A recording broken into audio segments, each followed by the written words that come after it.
The day shuts down. The games light up. This is BetMGM Tonight with Brad Evans and Pat Boyle on Westwood One Sports. Hey,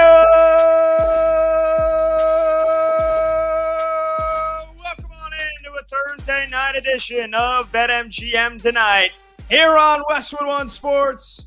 He's Brad Evans. I'm Pat Boyle, and we are brought to you by BetMGM. Make it legendary. Download the app today. Please gamble responsibly.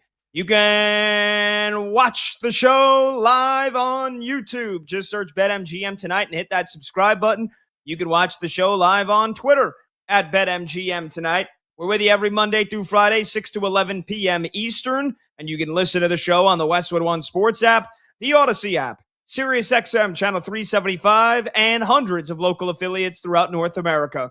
Our talk and text line is 310-840-4910. You can call or simply just text your thoughts on the show or any of the topics we dive into, 310-840-4910. Well, Brad, the Thunder, they get their revenge. They answer the bell in Game 2 last night. They beat the Spurs 122-113. It was a back-and-forth game.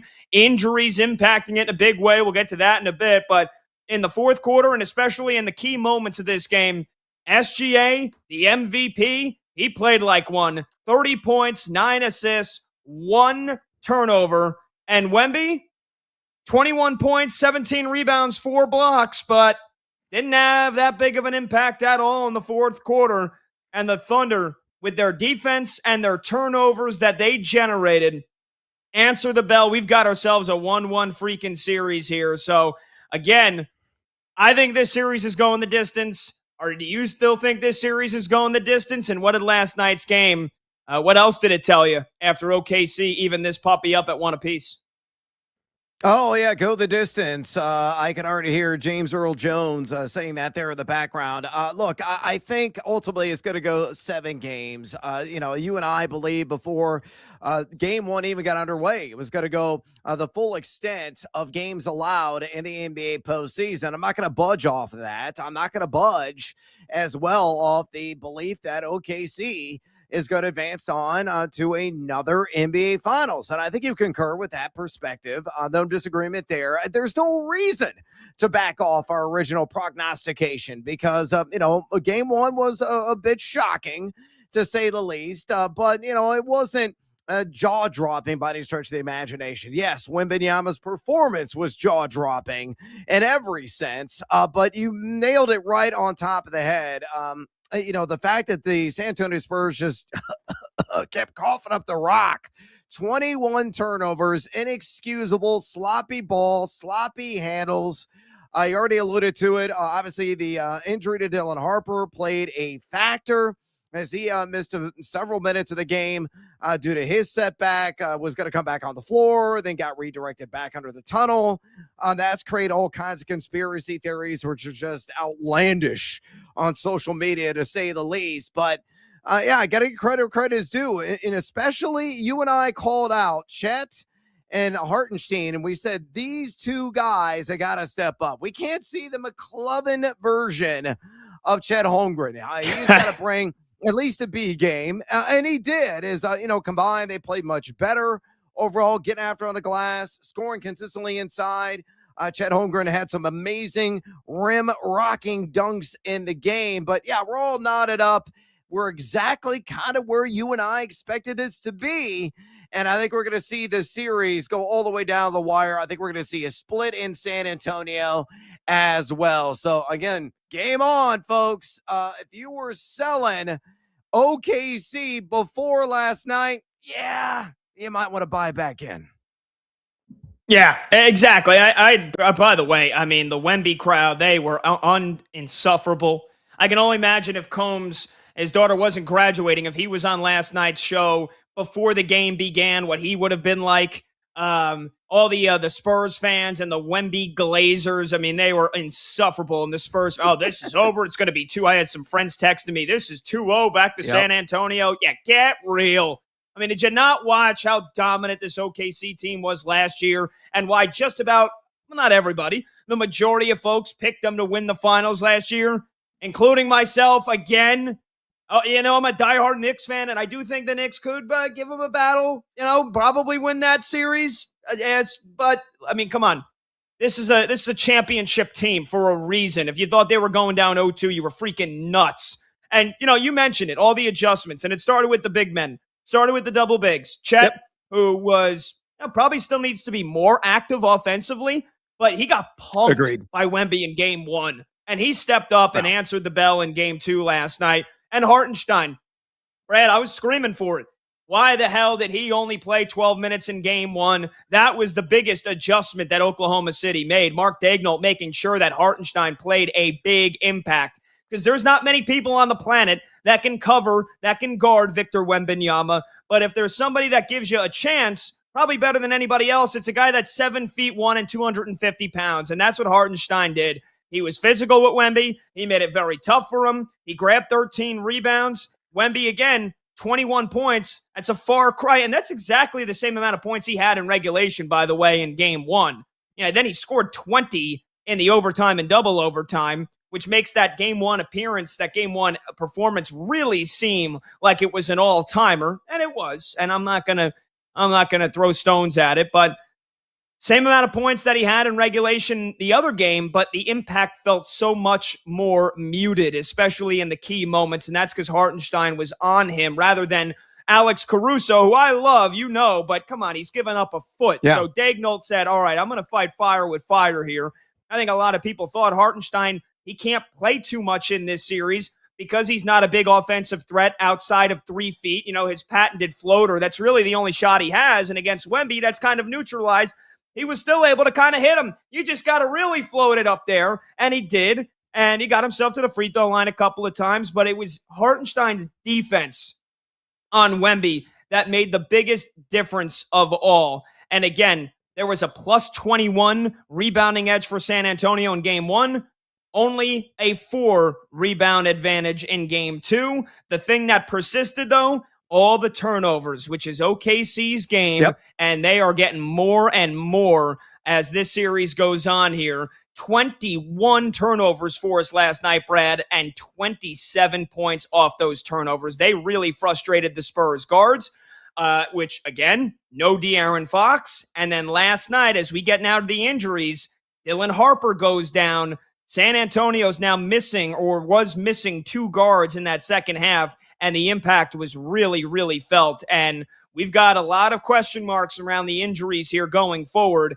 J-Dub, day-to-day and game-to-game after he re-aggravated his left hamstring injury. De'Aaron Fox is already being called a game-time decision for Game 3. He's yet to play in this series. And Dylan Harper injured the hamstring last night. He was set for an MRI today. So injuries are playing a huge impact in this series already. We're only 2 games in. Yeah, exactly. And that's always a great unknown. What will the menacing injury imp do? How will that species wreak havoc on either side of the ledger? And right now it's impacting really both teams. Also going to give flowers in the game last night to the Oklahoma City Thunder bench. They were awesome. Mitchell, McCain, Caruso, Wallace all scored at least 10 points. They absolutely clocked. They punked San Antonio in terms of some of the rotations. So those X factors really rose to the occasion overall. That was highly impressive. And I also have got to mention this. That dunk by Stephon Castle erupted in Casa de Evans. My kids were watching the game, and we're all like, oh, damn. Oh, and they just kept replaying it. My kids were 19 and 17 years old, just rewinding the YouTube TV, rewatching it like 3 or 4 times. That was downright ridiculous. Shaking the entire rim and the backboard. Give credit where credit's due. Stephon Castle was awesome last night. Wembanyama played well. Some of the other guys played decently well, but not enough.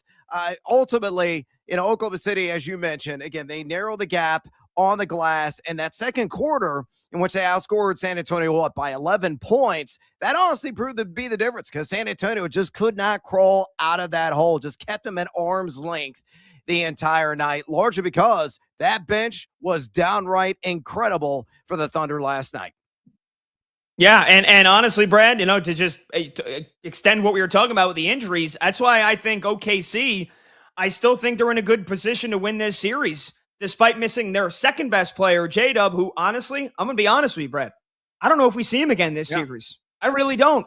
I mean, it's the left hamstring for the second time in a month, and not to mention the right hamstring was an injury that forced him to miss the majority of the regular season. He's got some bad hammies. He's got some bad hammies right now. So I just don't know what the probability is that we see him again this series. I mean, they ruled him out in the second quarter last night. Like, there wasn't even a shot that he was coming back in the game. Yeah. And that's 2 games back after returning from a couple of weeks on the shelf with that injury. I still think OKC is better equipped because of the bench that you mentioned. Alex Caruso now with 48 points in 2 games? He's a man possessed. Yeah. I'll say it again. I'll say it time and time again.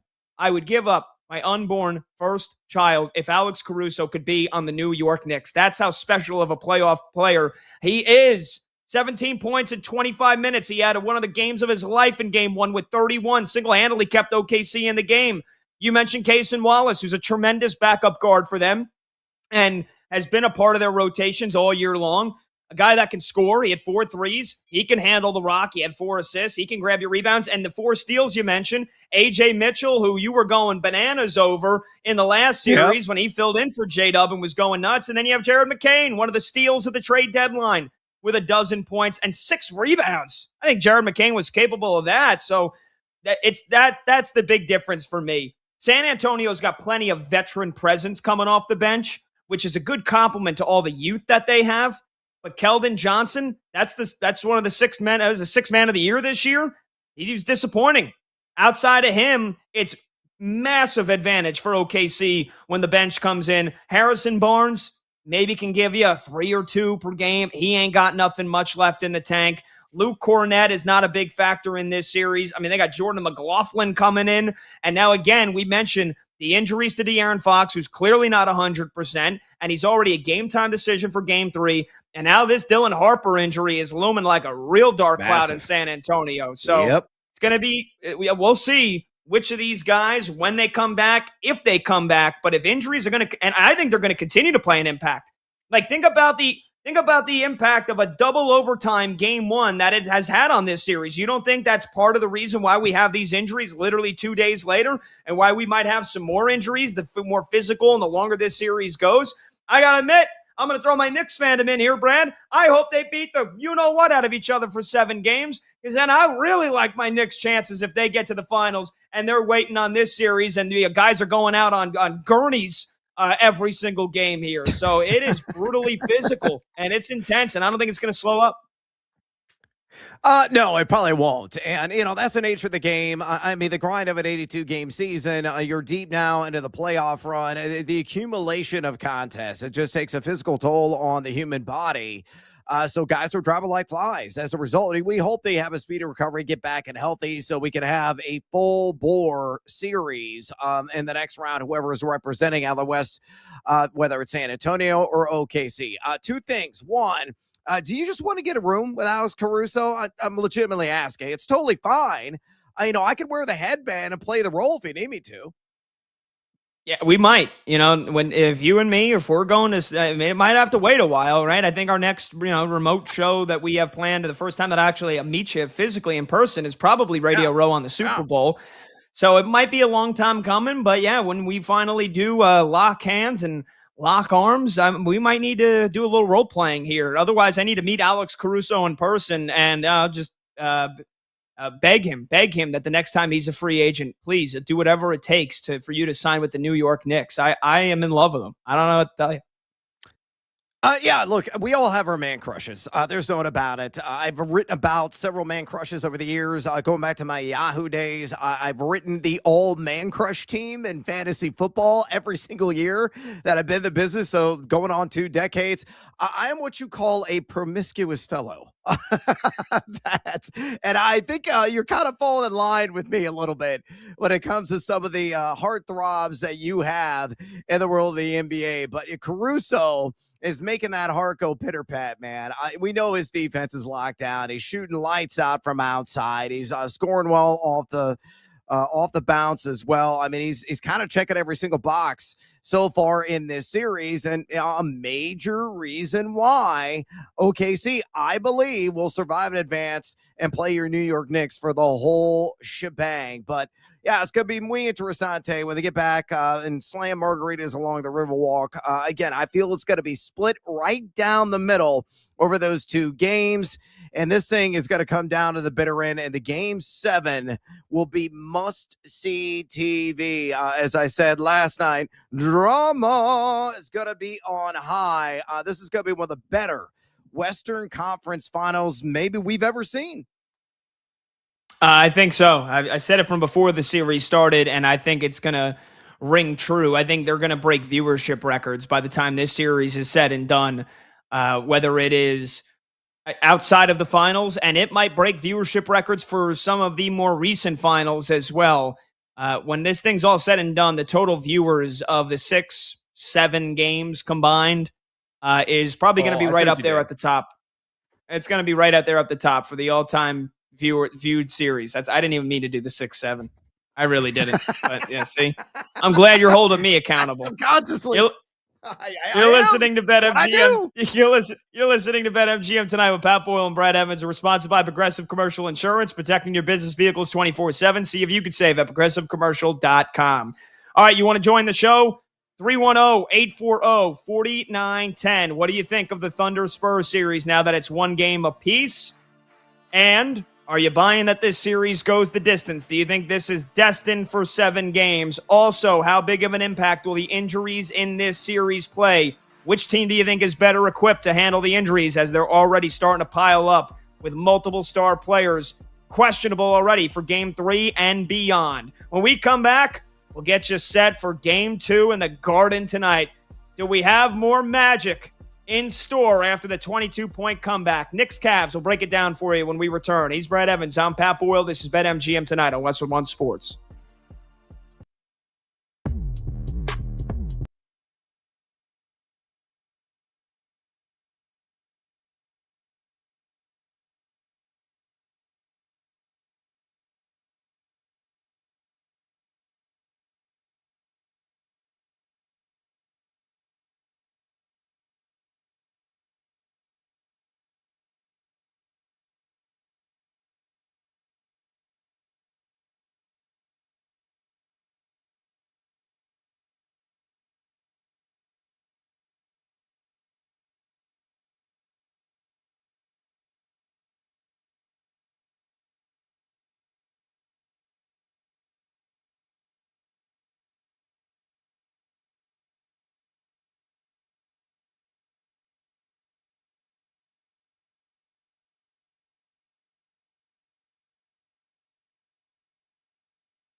But this idea that Phil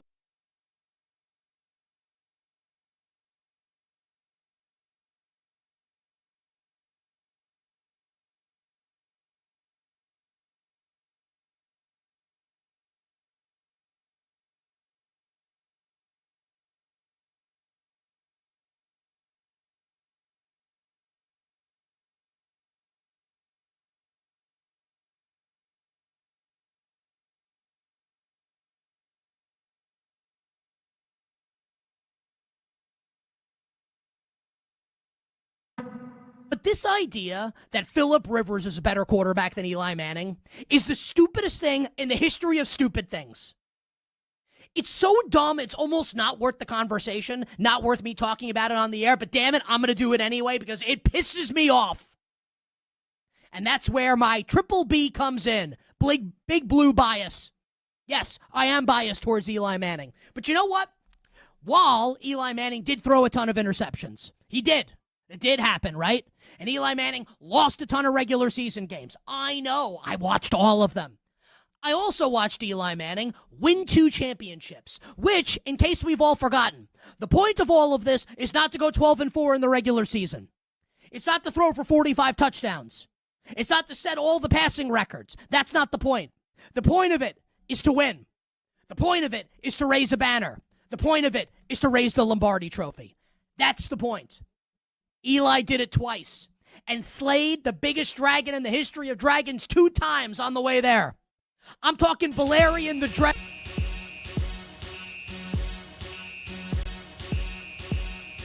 From kickoff to the final whistle, you're locked into BetMGM tonight. Weeknights with Brad Evans and Pat Boyle. All right, welcome on back. BetMGM tonight, Westwood One Sports. He's Brad Evans. I'm Pat Boyle. Phone number to join the show, 310-840-4910. That's 310-840-4910. Sad news to bring you guys here, which just came down a couple of minutes ago. One of the greatest NASCAR drivers of all time, Kyle Busch, has died at the age of 41, which he was literally about to compete in the Coca-Cola 600 this weekend in Charlotte. I mean, he was the 2026 Daytona 500 pole winner this year, one of the most decorated NASCAR drivers of all time, the Cup Series champion in 2015 and 2019, regular season champion in 2018 and 2019. Again, one of the greatest NASCAR drivers of all time. And here's a statement released by his family, or not necessarily a statement. They did issue a joint statement that Kyle Busch died after being hospitalized as the result of a severe illness. Again, he was getting ready to compete at the Coca-Cola 600 in Charlotte this weekend.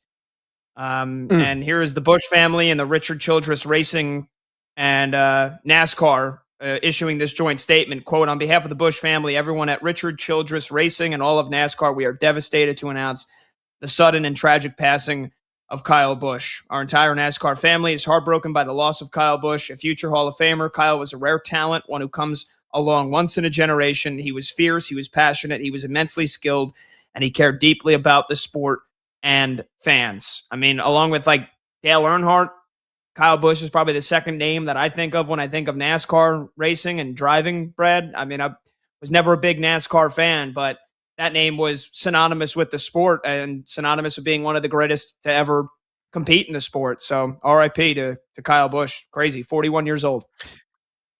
Yeah, a giant behind the wheel. I mean, it is nuts.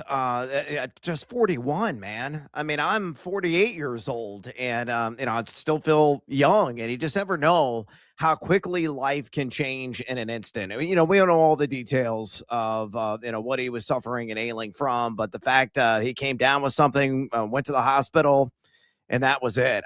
Just tragic, very sad, unfortunate news. And a lot of the drivers of the race upcoming this weekend are going to be behind the wheel with a heavy heart. Rest in peace, Kyle Busch, one of the true greats of the NASCAR era. Yeah, I mean, an icon. There's no other way to say it. So that's sad stuff. All right. We'll move on here, and we'll continue to do our show. And here's a message from our friends at BetMGM as we're getting ready to preview Knicks and Cavs Game 2 here at the Garden tonight. The conference finals are here with two great matchups. Be part of the playoff action when you bet with boosted odds. Activate your odds boost token for any bet on the NBA playoffs, and you'll receive a bigger payout if your bet wins. Get ready for tip-off with BetMGM. Okay, Game 2, Garden, Knicks, unforgettably come back from 22 points down with under 8 minutes to go in one of the greatest playoff comebacks you'll ever see in the history of the game, and just a disastrous collapse from the Cleveland Cavaliers. Well, we're getting set for Game 2 tonight here, hour and a half away, and here are the latest odds from our friends at BetMGM. The Knicks were once 6.5-point favorites, Brad. That's actually calmed down. I mean, there's folks that think that Cleveland's going to bounce back tonight. The Knicks are only 5.5-point favorites now. The total is 215.5. And so the Cavs are plus 170 on the money line. I think they were touching plus 200 last game and earlier this morning. So you got money coming in on Cleveland here. The Knicks, they are still favored, though. And as a diehard Knicks fan, I'll put the hat on once the game starts. You see it over my shoulder if you're watching live on YouTube or on Twitter. I feel like the Knicks just dealt a huge psychological blow that as a Knicks fan, they were on the other side of the coin last year. Remember, 14-point lead with under 3 minutes left in Game 1 against the Pacers last year. He had the Halliburton bounce off the rim, over the shot clock, goes in. He thinks it's a 3, does the choke sign thing, and he won the game. They review it. It was a 2. Pacers still win the game in overtime, and the Knicks didn't really recover from that. They lose Game 2 at home as well, and then they were playing from behind ever since then, and they lose the series in 6. So if Cleveland's able to gather themselves, and again, you might think, well, who cares, Pat? It's 2 days later. These guys are pros. They're right. They're easy. It'll turn the page. They're human beings. That's scar tissue. That is scar tissue. When you have in the back of your mind, or even in the front of your mind, like, damn, we should already be up 1-0. We should be up 1-0. And now it feels like, yeah, series doesn't start until a home team loses. But now it feels like if Cleveland falls into an 0-2 hole, then the pressure is really on at home. Knowing that they blew that game, that might cause just a little bit of hesitation. That might cause some tenseness. They're not going to be playing free and loose tonight. I can guarantee you that. They still could win this game, absolutely, and they should have won Game 1. The Knicks had a lot of problems with how Cleveland's offense was operating, and the Knicks couldn't hit water if they fell out of a boat. You could chalk it up to the rustiness of not having played in 9 games. Cleveland's defense looked pretty damn good through the first 3 quarters. So, Brad, do you think Cleveland is going to bounce back from that psychological blow? How do you think Cleveland can even up this series tonight? I think it will start with Donovan Mitchell playing the way he did in the first 3 quarters. Yeah, that's exactly right. I mean, he may go out there, mess around, and score 30, 35 points in this game. I think that's almost a foregone conclusion. But is he going to get support from secondary and tertiary options on this squad? Is James Harden going to be able to show up and shine brightly in some of the big moments? Look at some of the other plays like Max Strus. He didn't shoot the ball particularly well in the last game. Coming off the bench only at 8 points in 25 minutes. Sam Merrill outplayed him, scoring a dozen in the 28 minutes. Evan Mobley was a guy that really elevated his game in game number 1 with 15 and 14, but he has been wildly erratic this entire postseason. So is Jared Allen. So again, secondary, tertiary contributors, the Cleveland Cavaliers. Who is going to step up? Who is willing to take the bull by the horns and support Donovan Mitchell? That's the $64,000 question in my mind if Cleveland is going to rise the occasion and even the series up. The other key is this. Yes, they were outstanding defensively in the last game, but over the totality of the NBA postseason, they have been wildly just subpar on average in terms of points per possession they allowed. They are number 8 in defensive rating, are the Cleveland Cavaliers, this NBA playoff run. So what version are you going to get? Are you going to get a suboptimal defensive effort, or are you going to get one that resembled the effort that you saw for about 80% of game 1? That's the other big question in this one. And the third massive question in my mind, you talk about the mentality, the psychology of Cleveland, and how are they going to respond? Well, you could put that on New York. Are they going to have a letdown moment as well? And how hot are they going to start off? Because I think that's ultimately the key for your beloved New York Knicks. they got to come storming out of the gate and assert themselves immediately to establish and say, look, we kind of played with our food the last game. We got crushed in the second quarter. We got crushed in the third quarter. We got crushed early in the fourth quarter before we flipped the switch. We're like, oh, we're down 22. I guess we got to start playing. And they bowled out the rest of the way and slammed the door in overtime, outscoring Cleveland 14-3. I think the Knicks have got to just sprint off the blocks in this game to assert themselves and emphasize they are the more dominant. They are the overall better team because statistically speaking, visually speaking, we have seen this entire playoffs. The Knicks are certainly that. So I think the first quarter in the game tonight is going to be the key, not only for Cleveland and their psychological response, but also New York and their overall mentality. So quarter one will set the tone tonight of who is going to win game two. Yeah, I mean, it's a great point. And here's the thing. Cleveland does have so much veteran presence with Donovan Mitchell and with James Harden that you would think that those guys are, whatever they've said to the team, however they practiced yesterday at shoot around this morning, that they've got to try to steady the ship no matter what. You can't get that game back. You can't. And like I said, even some of the most veteran seasoned pros that are so mentally tough, it can affect them. The thing about Cleveland that I don't want to get overconfident about as a Knicks fan is that they've proven they're pretty mentally tough here in these playoffs alone. Remember, they had to win a game 7 at home against Toronto and had to deal with the fact that, all right, we couldn't win a game on the road. They dominated game 7 against Toronto. That was an inferior opponent. Okay, Detroit, they win their first game on the road in game 5 to go up 3-2, come home, get smashed at home in game 6, had to go back on the road, and then they pulverized the Pistons. That game was never even close. That was a 30-point blowout. Smoked them. So they've proven already these playoffs that they are a pretty mentally and resilient team. So I don't know how much of a psychological blow that game 1 is going to be, but like you said, we're going to find out probably pretty quickly in the first quarter. Another question that I have about this game, was OG Anunoby rusty in game 1, or is he not 100% with that hamstring injury that he had? Because he was pretty non-existent in the first 3 quarters, but then just like everybody else, OG stepped up in the fourth, and as the game progressed, he got 8 of his 13 points at the free throw line, but only 5 rebounds, only 1 steal, and no blocks. I mean, this is a guy who you combine the steals and blocks, stocks, as some of them call it. He had 5 in one game against Philly, 5 in another game against Philly. He averaged, between steals and blocks combined, he averaged like 3 for that series against Philly. He only had 1 steal and no blocks. Wasn't that big of a defensive presence in game 1.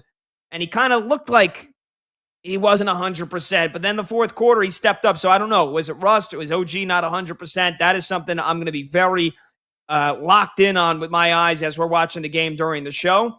And then the other big thing here for Cleveland, we were talking about the adjustments.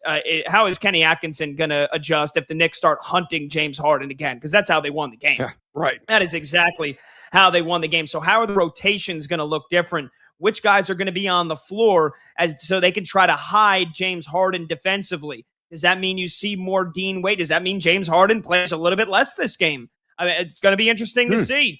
How much of Sam Merrill and Max Strus do we see? Like, who's going to be on the floor with James Harden? Because the Knicks are basically going to try to put him in every single action, get him into a screen, ISO him, and attack him. That's the Knicks' best option on offense. Go after James Harden. It won them the game. I don't know why they didn't do it in the first 3 quarters. I expect to see that early on here tonight. So how does Cleveland counter that? How does the chess match play out tonight as the Knicks are going to try to hunt James Harden? That's what I'm looking forward to as well. And then like we've already talked about here, Brad, Donovan Mitchell, 29 points, but he was invisible down the stretch as the Knicks made that big comeback. And Donovan Mitchell he was kind of nursing a bit of an ankle injury coming into the playoffs. He's had some games where he's been awesome. He's had some games where he hasn't been awesome. So what kind of reaction do we see from Spida tonight after he did not a damn thing once the Knicks started making that comeback in the fourth quarter? All things to watch. And if you're looking to put a couple shekels on this game here, Brad, how you playing this puppy tonight? Yeah, getting back to the James Harden conversation, I think he's going to be locked in the Iron Maiden, my man. And I think he's going to hit the under on his 6.5 assists available right now at BetMGM. It's a little bit heavier juice. What I saw earlier today at a minus 150. So if you want to slap it maybe with the Knicks on the money line and reduce the juice so you can get seduced by the juice, that would be the recommendation from why you look at James Harden in terms of the under 6.5 assists. He only had 3 dimes in game numero uno in the pair of matchups in the regular season against New York. He went over in one with 9 and under in the other with 4. If you look over the NBA playoff run that he is on, he has been under 6.5 assists in 4 straight games. And the Knicks, number 2 among all NBA postseason teams, and defensive rating, giving up just 1.039 points per possession. They have also allowed the 4th fewest assists per game to the opposition at 21.6. So my favorite prop and honestly play tonight is Harden under 6.5 assists. And if you want to get creative to get to plus money, take the under on assists, slap it with the Knicks on the money line. I think New York is going to win. I wouldn't be surprised, honestly, they cover, but we'll just take the spread out of it. Take them straight up on the money line. You put those 2 legs together, and those hands get you a cool plus money at a plus 105 right now at BetMGM. So that's how I'm playing this bad boy. And last point I'll make, Karl Anthony Towns played controlled basketball. Inexcusable, the 7 turnovers in the last game, despite the other contributions you have. Play cleaner basketball. Yeah, I agree. Cat was not a big factor for most of that game. So he's, that point center that he's been playing that has kind of transformed this Knicks offense. If he's going to play point center, he needs to definitely, like you said, avoid the turnovers. The one play that I like here in this game, Brad, again, as a Knicks fan, I'm too biased that I think they're going to win, but I'm not confident. I'm not playing that. The total I'm not confident at all. It's come down a couple of points from game 1. And, again, it was 101 going into overtime, so well under, but both teams didn't shoot the ball well. And now that they're getting familiar with each other, does the offense reign supreme here? I just tell you what, the one player that I'm expecting to step up, play a bunch of minutes because of the immediate impact he had last game is Landry Shamet, the Sham God. Landry freaking Shamet. That was the difference. He was the key that unlocked that whole comeback. Mike Brown took Josh Hart off the floor because Josh Hart, not a great shooter, wasn't helping the Knicks out. Landry Shamet comes on the floor, and the Knicks basically do what the Boston Celtics, shot their way to a title with 2 years ago. 5 out, everybody on the perimeter, ultimate spacing. You got 5 guys that can shoot the 3, and that's what opened things up. That's what allowed them to hunt James Harden. Landry Shamet, on top of that, is a great shooter, and he played pretty damn good defense on Donovan Mitchell. So Landry Shamet in the last 3 games, he had 9 points last game, 12 points in the closeout against the Sixers, 15 points the game before that. I'm going over 5.5 points on Landry Shamet, and I'll take him to score 10 points at plus 300. He's done it 2 out of the last 3 games, nearly had 10 points last game. And again, because of that immediate impact he had in game 1, NBA coaching is a chess match. Sometimes if it works once, doesn't mean it'll work twice. But I got to imagine Mike Brown is going to have Landry Shamet in there with the first substitutions to try to see if Cleveland can defend it this time if they play 5 out. And Shamet's a guy, too, that, as he comes off the bench regardless and can knock in a couple of threes. So 2 threes get you home tonight, 6 points. I think Landry Shamet is more than capable of doing that, and I think he's going to play a decent amount of minutes tonight as well. So give me the Sham God, Landry Shamet, over 5.5 points, and to score 10 at plus 300 as well. I love it. All right. Cannot wait. Yeah, big fan. Cannot wait for that game. Cannot wait. An hour and 20, about an hour and a half probably. They usually tip it off. It says 8 o'clock Eastern, but that game probably won't tip until 8:10. So we've got an hour and a half to go. All right. Big news here on the show. Coming up at the top of the hour, we're going to talk to an NBA legend. The great Rick Barry will join us at 7 p.m. Eastern. So you definitely want to stay tuned for that. But coming up next, we're going to go streaking. He's Brad Evans. I'm Pat Boyle. This is BetMGM Tonight right here on Westwood One Sports.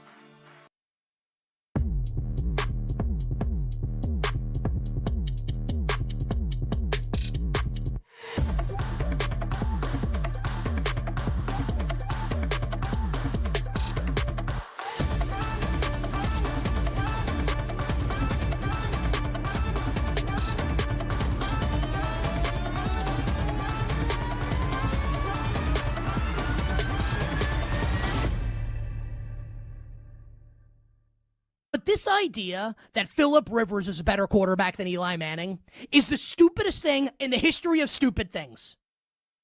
It's so dumb, it's almost not worth the conversation, not worth me talking about it on the air, but damn it, I'm going to do it anyway because it pisses me off. And that's where my triple B comes in. Big blue bias.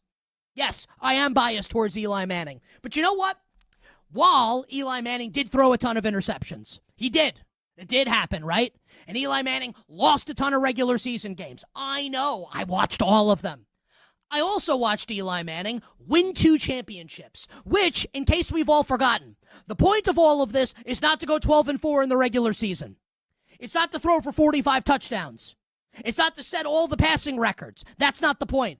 The point of it is to win. The point of it is to raise a banner. The point of it is to raise the Lombardi Trophy. That's the point. Eli did it twice and slayed the biggest dragon in the history of dragons 2 times on the way there. I'm talking Balerion the Dread. Twice. Belichick, Brady, undefeated, 42. Patriots again, 46. Dragon slayed 2 separate times. Phillip Rivers do that? Phillip Rivers even get to a Super Bowl? Now, in fairness to Rivers, it's possible that if Rivers and Tomlinson had both been healthy in the AFC Championship game following the 2007 season, maybe the Chargers would have beaten the then 17-0 Patriots and gone to the Super Bowl to play the Giants. Who do you think would have won that game? Be honest. Who would have won? Super Bowl 42, Giants versus Chargers. Be honest.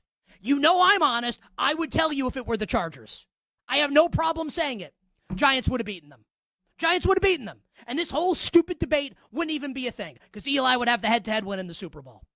But because we never got it, people are hung up on this idea that because Eli threw 1 million interceptions, that Rivers is the better quarterback. And the Giants would have been better served with Phillip Rivers. And I don't even want to turn this into an anti-Rivers thing. I love Phillip Rivers. He's awesome. I think he's a Hall of Fame quarterback. I think he should go to Canton. Last year, going back to Indianapolis was great. He's great. I don't want to turn this into an anti-Rivers thing. But to retcon this like Rivers is a better quarterback than Eli is crazy. And you know, there is a way that Phillip Rivers is better than Eli. If you need to win, if you need to beat the Raiders in the middle of October on a Sunday afternoon at 4:15 p.m. Eastern time, Phillip Rivers is your guy. But if you need to go to Lambeau and beat the Packers in January, Eli Manning is your guy. Hey, man, late September against the Houston Texans? Yeah. Sign me up for Phillip Rivers. No question about it. February against Tom Brady and Bill Belichick? Who are you taking? Tell the truth. Eli Manning. The Eli Manning disrespect is crazy. It is. No one here, I'm not saying he's one of the best quarterbacks ever. He's not. He's not Breeze. He's not Rodgers. He's not Brady. He's not his brother. He's not Mahomes. He's not, and we'll see. I don't know if Josh Allen will ever get there, but if Allen wins the Super Bowl, you'll put him over Eli, and he's obviously a better quarterback in the regular season than Eli is. There's no question about it. There are a lot of quarterbacks that are better than Eli Manning. But when it came down to it, when it matters the most, who would you rather have? Hell, how many quarterbacks in the history of the league, huge game, January or February, how many quarterbacks would you rather have than Eli Manning in that spot? Not November against the Arizona Cardinals. Not December against the Washington Commanders. Not on Halloween against the Cleveland Browns. January in Lambeau. February against the Patriots. Who would you rather have? How many quarterbacks would you take over Eli Manning? Be honest. There are definitely quarterbacks you'd rather have. I'm not saying he's the first pick, but he's got to be up there.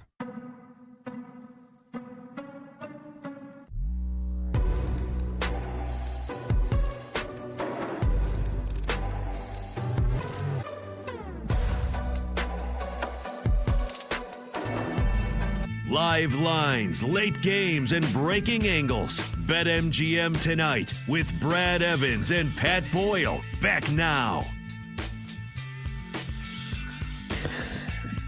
Come, my lady. Come, my lady. You're my butterfly. Sugar, baby. That is one sexually explicit song. Welcome on back. BetMGM tonight. Oh, yeah. Westwood One Sports. He's Brad Evans. I'm Pat Boyle. Crack. That's the sound of the bat hitting the baseball and a reward being dropped into your account. Take a swing each day in our free-to-play game. If you get a hit, you'll score a reward, depending on whether your hit was a single, double, triple, or home run. This game is exclusively available at BetMGM. Here's how it works. You play as the batter and select an area of the strike zone. If you get a hit, you win a prize. You can win a $50 bonus bet, an odds boost token, a parlay boost token, or a same-game parlay boost token.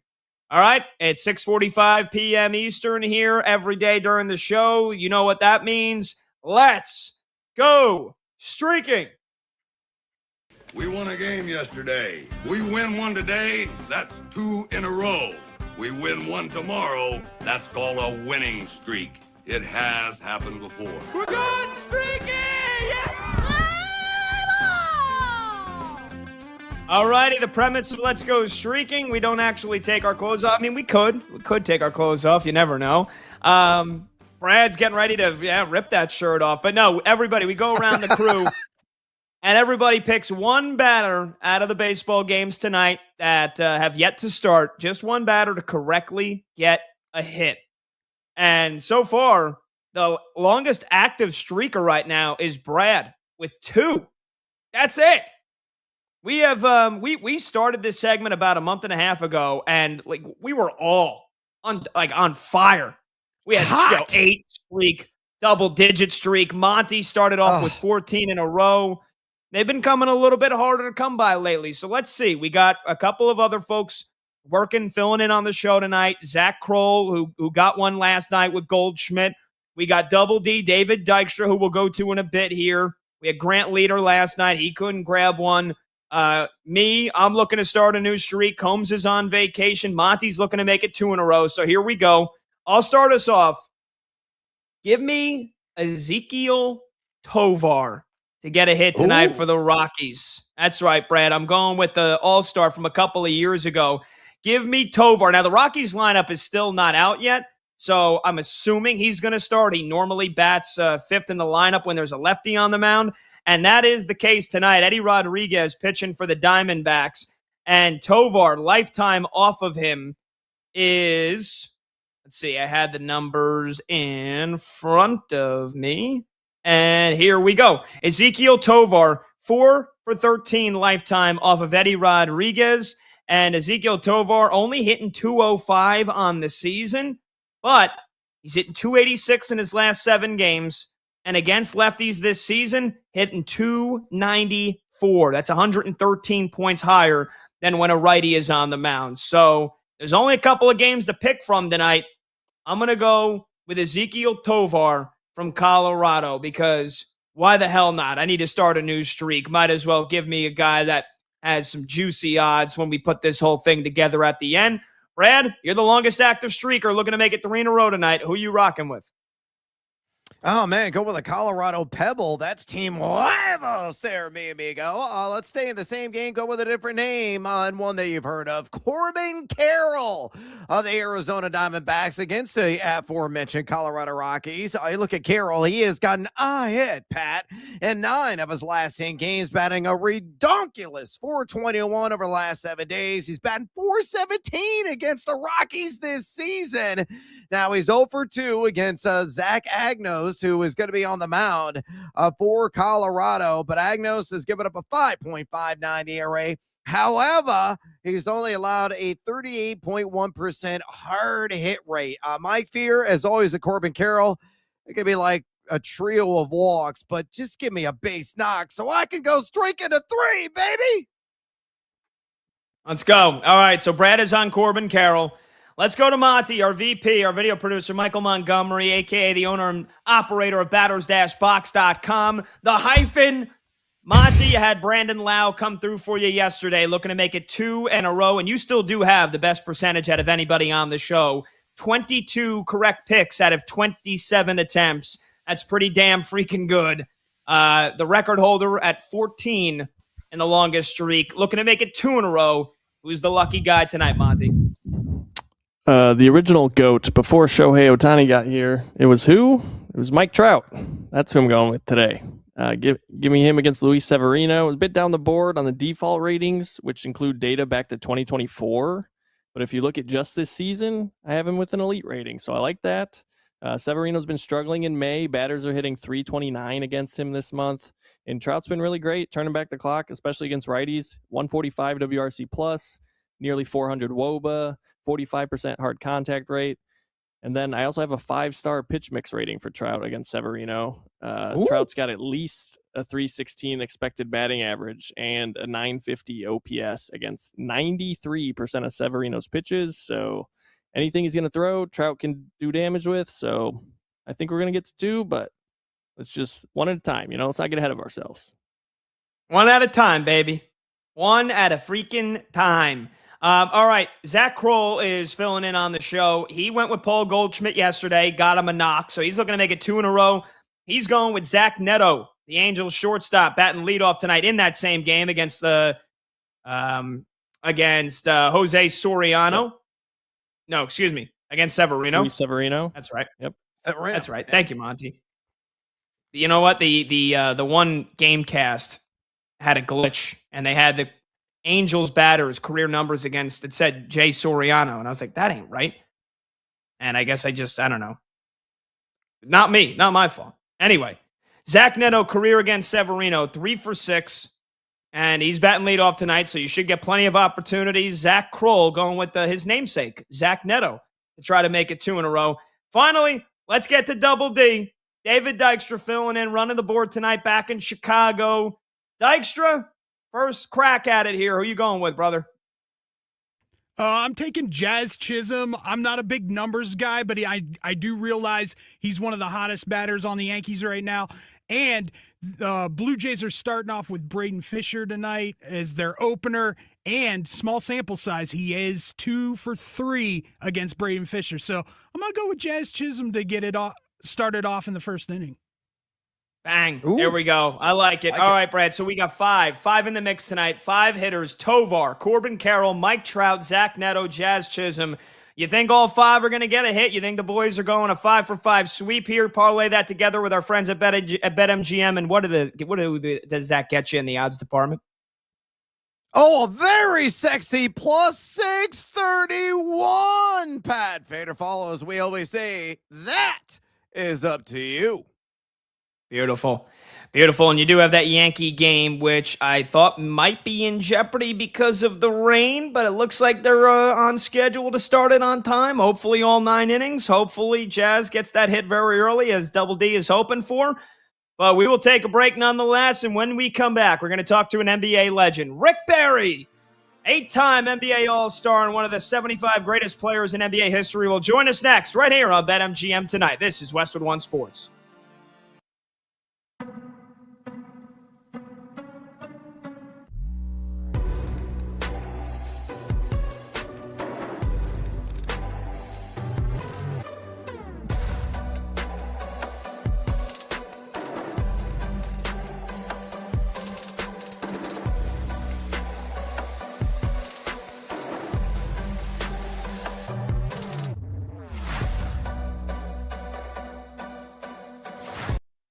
What is stopping the Spurs from putting Kelly Olynyk or Bismack Biyombo into the game to hack the hell out of Shai Gilgeous-Alexander? To hack the hell out of Alex Caruso? To put these guys on their asses? What's stopping them from doing it? If you're the Spurs, don't you kind of need someone to protect Wembanyama? Don't you need your enforcer? Your Charles Oakley? Your Ty Domi? Whatever sport you want to talk about? Graham Lloyd charging out of the bullpen to beat the crap out of Armando Benitez after he pegs Tino Martinez between the shoulder blades? You're just going to let this happen? Like, that's what this is going to be? Or do you fight back? Because, look, I have told you, I believe the Thunder are justified in doing what they're doing to Wemby. But then that means that the Spurs are justified in what they do next. And I'm not insinuating that they try and hurt like a player on OKC. There's a video, you could say, of Chet Holmgren stepping on Wemby's ankle. I'm not condoning that. If I'm the Spurs, I'm putting Bismack Biyombo into the game to give Chet Holmgren, and I'm being a little facetious here, the JBL, Bill Laimbeer, Kevin McHale clothesline from hell. Remember when Kelly Olynyk broke Kevin Love's arm? Literally put him in an arm bar during a playoff game? Why can't Kelly Olynyk get in the game and rough somebody up? And again, I want to be clear. I am not saying that I want somebody to get hurt. I'm saying this for dramatic effect, for entertainment. But you have to do something about it. That's the next move here.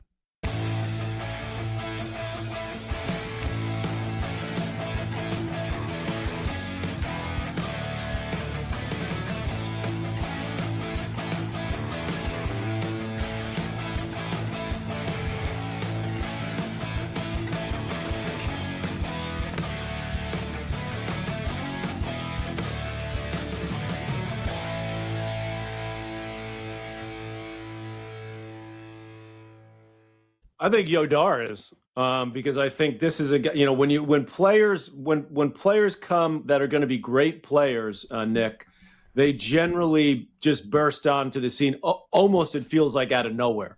And Yodar, even though we've known him in the tennis world, I mean, the way he's kind of just gone out onto the main tour, basically in the last 2 months, and just gone out there with this persona.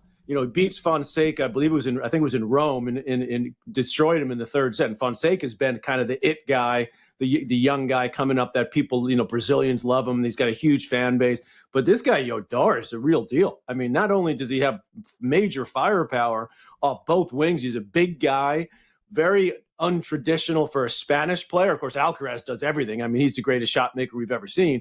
But this kid, Yodar, plays almost like a kind of a hardcourt Southern Californian type game, big bombs off both wings, but he can move, he can play with some finesse, and he's got moxie. And that's what you love to see from someone that's just kind of coming onto the scene. So I think he's a guy that we should be watching. Obviously the odds makers know their stuff. They've got him up there. And he's someone that I think, I'm not sure he can win it yet, because I don't know if he has the physical strength to be able to go the distance like you got to do in best of 5, once you get to the quarters, semis, finals. But I would not be surprised at all if this guy's playing deep into this tournament here at Stade Roland Garros.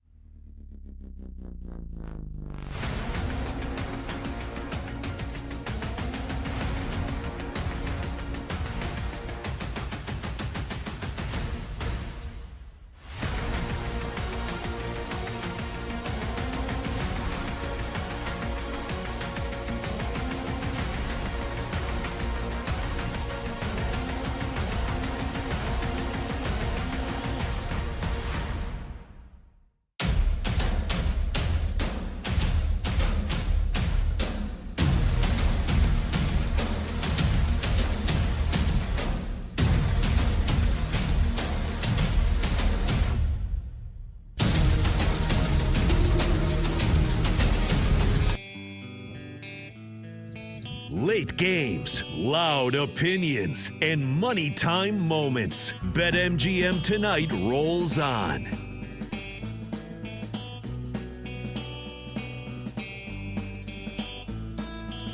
Welcome on back. Hey-o, hour number 2, BetMGM Tonight, Westwood One Sports. He's Brad Evans, I'm Pat Boyle.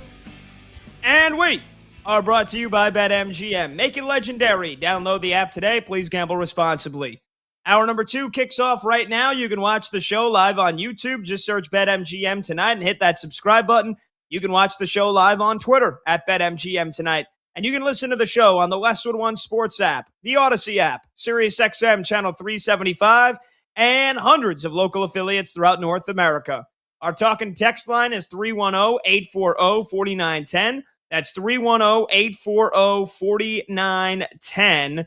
We are expecting to be joined here shortly by the NBA legend Rick Barry, the NBA champion, the 8-time NBA All-Star, member of the Naismith Basketball Hall of Fame, and the NBA 75 greatest players, a legend in every sense of the word, Brad. So just waiting a couple of moments here to chat with Rick. But before we get there, just in case you missed the first hour, Brad and I broke down the scintillating Game 2 last night, the Western Conference Finals between Oklahoma City and San Antonio. The Thunder answered the bell. They fight back, win that game 122-113. Injuries aplenty, though, in that game. De'Aaron Fox did not play again, and he's a game-time call for Game 3. Dylan Harper, the sensational 20-year-old rookie from Rutgers for the Spurs, injured his hamstring, set for an MRI, waiting on those results. And J-Dub from the Thunder, Jalen Williams, their second-best player, re-aggravated his left hamstring injury that he injured just 2 rounds ago in the playoffs against the Suns. He's being considered game to game, so it's already becoming a physically brutal series with the injuries starting to mount. But Brad and I still think it's going the distance. We still both like OKC. We previewed Cavs-Knicks Game 2. That's coming up in just over an hour.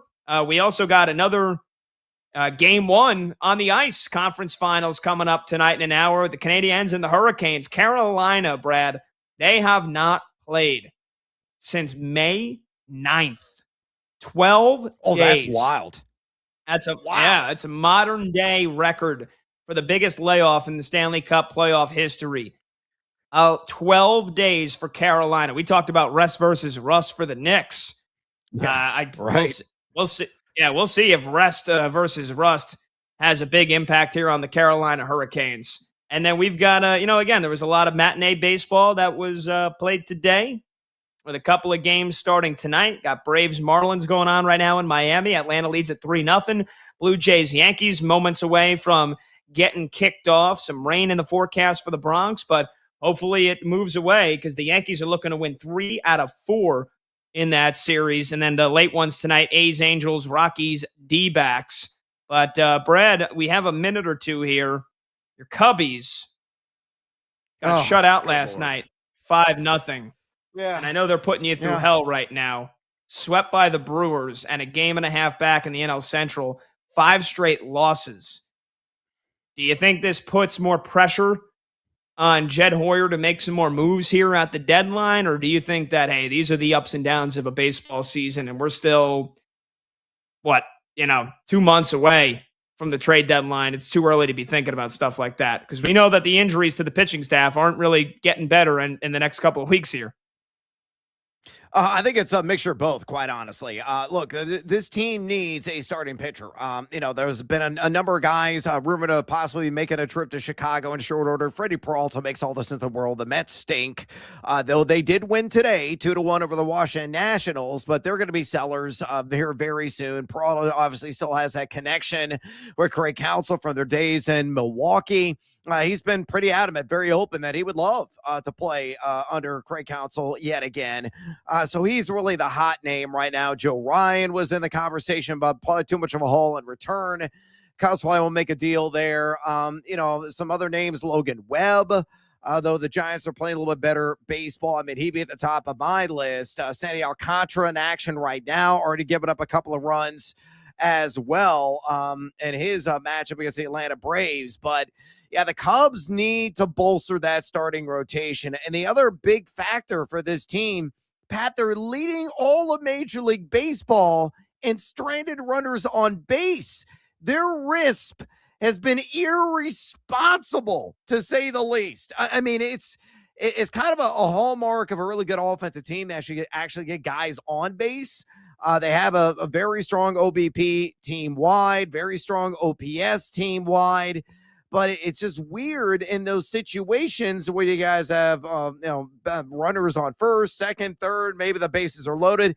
The Cubs simply aren't taking advantage and knocking guys in.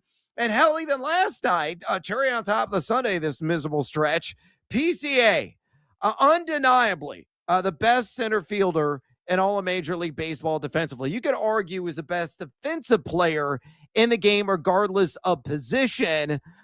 He misplayed a routine ball right to him on the ground, got under the glove, scored a couple of runs as a result. I mean, that's what's going on right now. That snowball is building and building and building and going downhill even faster, gaining velocity in the process. The Cubs have got to turn this sucker around in a hurry. Otherwise, they're going to be chasing Milwaukee for much of the summer, and I can't believe it. They could be chasing the Cardinals as well. Yeah, look, and this weekend, you would hope that they can quickly rebound coming home, which, by the way, remember, starting that series of Milwaukee, what was it, a 15-game home win streak, longest in franchise history? So that went right out the window real quick. But still, getting to stay home here, having a nice off day, kind of recollect, maybe a little slump buster activities. But they play the Astros, who look like a dead team walking, and they have been for a couple of weeks, 20-31. So 11 games under, 3 straight afternoon games, kind of classic Wrigley Field weekend in Chicago. And then, next week you go on the road and you play the Pirates for 4 and you play the Cardinals for 3. So you can grab control back of this division real quick. Obviously, a lot of that will depend on how Milwaukee does. But, again, those are the teams that you would want to play before the season started. Pittsburgh and St. Louis. And the schedule, again, it's so early. Then you play the A's. We thought they were going to be terrible. They're right atop the AL West still. But on paper, they're not a great team. Then you play the Giants going into June, the Rockies, the Giants again, the Rockies again. Like, this schedule, there should be a lot of wins stacking up here real soon if the Cubs play the type of baseball anywhere near that they were playing just a couple of weeks ago. Okay. We've got Rick Barry. Yeah, we've got Rick Barry ready to rock and roll here, so let's get to it here. The NBA legend himself, Rick Barry, NBA champion, 8-time NBA All-Star, member of the NBA 75 Greatest Players, and a Hall of Famer, joins us now here on BetMGM tonight, Westwood One Sports. Rick, it's Pat Boyle and Brad Evans. Thanks so much for joining us, man. How you doing? Well, if I was doing any better, I'd be making a comeback in the NBA. Yeah. Well, that's good to hear. That's good to hear. Rick, the Knicks had one of the more unforgettable comeback wins in NBA playoff history on Tuesday in Game 1, erasing a 22-point deficit with under 8 minutes to go. How the Cleveland Cavaliers respond tonight and come out of the gate is going to be very telling. I'm sure you've been on both the receiving end and the giving end of some wild comebacks, Rick. So how does that psychologically affect the team? Like, are you expecting a different Cavs team tonight because of what happened in Game 1? I would hope not. I mean, you can't change what's happened. The past is the past, right? You try to learn from it, and you try to never let something like that happen again. So that's what life is about. Life's a series of experiences, and you're going to fail sometimes in life. Nobody's perfect, and you learn from those experiences. So that should make them a better team, but if they allow that to impact them and they think about it, they have to forget it. I mean, it was a gift. They gave away a game that they should have won. I know the coach has got to be cringing right now, that the fact that he didn't do what he should have done to help the team win. And he's received a lot of actually criticism that I think is justified. I mean, what he did was inexcusable. I mean, you have to. I mean, yeah, everybody likes to have timeouts for late, but you got to call at least one. You have 2 timeouts left. You got to call one. You got to try to stop that momentum somehow, some way. To not call a timeout at all just made absolutely no sense at all. And he's been criticized for it justifiably. And that, not only that, but just to call a timeout and come up with a philosophy in that situation. Okay, nobody shoots the ball unless there's 5 seconds or less on the clock. So you use the clock as an ally. You stop just jacking up threes. Again, no fast shots. Go inside to Mobley. Mobley's tough to guard. He's got a good righty, got a little lefty stuff in there. Get some fouls, go to the free throw line, put a few points on the board. There's just so many things they could have done to help themselves and prevent themselves from blowing a lead like that. And it's like nothing was done. It was kind of difficult to watch. And, give credit to the Knicks for the way that they played. But then, also, how do you let James Harden be guarding, Brunson by himself? I mean, that was nuts. It was crazy to watch. Yeah, rather dumbfounded to say the least. We'll see what adjustments are made tonight, Rick. Rick, let's go out west. Oklahoma City stepped up last night to exact revenge on San Antonio after game one, knotting the series up at a game apiece. Pat and I were on the Thunder in 7 prior to the series action getting underway. What was your belief before the two clash initially at OKC, and has your series evaluation changed, and what do you expect in game 3? Well, I like both teams. Obviously, the defending champions have to be beaten. They're the ones that you have to beat to get to beat the champions, and they played well all season long. But I've liked what I've seen with the Spurs. They have a lot of young people. It really cost them, and they got away with it in the first game with all the crazy turnovers they have. But they did it again. They did it again in the second game. They had too many turnovers. They got to stop turning the damn ball over. They're not going to win. Especially, even at home, you're going to lose if you turn the ball over that much. You give up that many points off of turnovers. So if they can control that, I like them a lot. They don't really have anything for Wemby. If the officials would ever start calling it, what they allowed to happen in that game against Wemby in both of those games is ludicrous. If the players if the guys that were guarding him, they went with a small guard the first time and doing it with what's his face, draw a blank on his name, the little shooter, Caruso. Caruso. Yeah, Caruso. Yeah, and he had a hell of a game. I mean, 8 3-pointers. He was out of his freaking mind. But if they Hardenstein, what they let him get away with, if he did that on the street, he would have gotten arrested. And they had many replays on there where you could see him. He hooked him, he grabbed him, he held him. No whistles. I mean, they're letting them beat the hell out of him. This is what I dislike about the playoffs more than anything else. Having been a player, having been a broadcaster, having seen it for so many decades, why the NBA wants to allow playoff basketball become like a wrestling match, like a street fight. It's beyond my comprehension, because what is being done to a player defensively by holding and grabbing and shoving and pushing doesn't take any talent to do that. So I said to David Stern, God rest his soul, the former commissioner, why do you want to let that happen, David? Why do you want to give an advantage to the less skilled player by allowing him to do that to a more skilled player?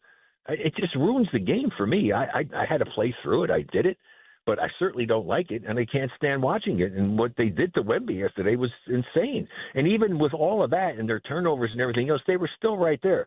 So to be honest with you, if things go the way they went in the first 2 games and both teams play well and the officials actually call the game the right way, I think San Antonio is going to win this series. Oh, yeah. Strong points, justifiable and fair for the great Rick Barry. Rick, let's talk more about Victor Wembanyama, because he joined Will Chamberlain as the only guys in NBA playoff history to total 41 or more points, 21 or more rebounds, 3 or more assists, and 3 or more blocks in a single game. Of course, he did that in game 1. Where does Wemby's game 1 rank in greatest all-time single game playoff performances? And, man, a thing or 3 about that. You put up over 50 points, not once, not twice, but 3 times in your postseason career between the NBA and the ABA. So where did Wemby's game 1 stand among the all-time greats in NBA postseason history? Well, it was an outstanding performance on his part, but let's not get carried away and start comparing him to Will Chamberlain yet. He's a totally different type of player. He's an anomaly. There's never been a player his size with his athleticism plays the game the way he is, the way he plays it outside, handling the ball. He's pretty special. But there also was never another player like Will Chamberlain either that could do the things that Wilt did. I mean, Wilt's done things that nobody will ever do again. So, and to rank him, there's a lot of guys who've had a lot of great games. So, hey, he played a hell of a game, enabling his team to get the victory that they needed to get. Now they just have to take care of business at home. And if they just win their home games, they're going to have an opportunity to, play for the championship. So, hell of a player, love him a lot, and he's going to just keep getting better and better. He'll get stronger, he'll get smarter, get more experience. But it's so hard to have to guard him. And, I kept listening to Reggie and the announcers on TV, Crawford, Crawford talking about, hey, when you go in there and you see Wemby, you got to think twice about trying to shoot over him.